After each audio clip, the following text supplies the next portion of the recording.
All right, this is William at SEMA with Dustin Burr at the Wilwood Brake Company booth. And why don't you tell us about this beast behind us? So this is our 65 C10 Chevy pickup. It's just a regular old long bed pickup, straight six engine, 4-speed transmission with the deep granny gear that's about 7-to-1. And we bought it as a development mule for our newest product, which is a brand new spindle for the 63 to 87 Chevy pickups. So you can cover all of those years, 63 all the way to 87. It's a really beautiful forged aluminum spindle. It uses a late model type bolt-in bearing pack, so you get away from the standard spindle pin with bearings that you have to grease. And then of course we've got brake kits that go from 11-inch all the way up to 15-inch rotors and 6-piston calipers, so you can really run the whole gamut. Can the average Joe like me out in my garage install something like that?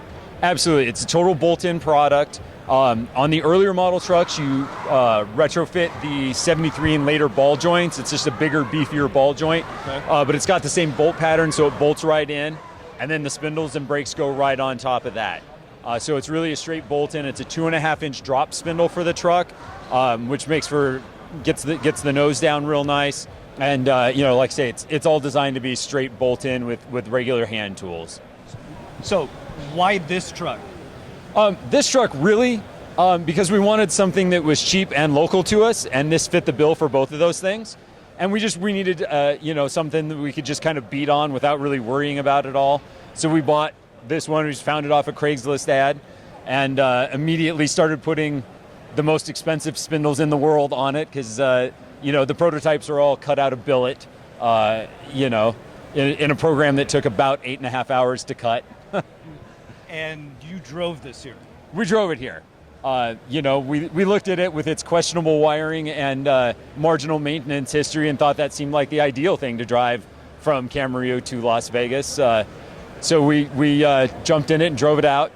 I texted my guy that drove it on Sunday night and said, how did it go? He said, no problem, 75 miles an hour all the way here. I texted back, how much gas and oil did you go through? He said 2 tanks of gas and I never checked the oil. So it's debatable as to whether or not this is going to get home. It didn't have a spun bearing when it left us, but it might by now. And this is available now? The spindles will be available in about 6 months. Okay. So this is all prototype stuff you're seeing here.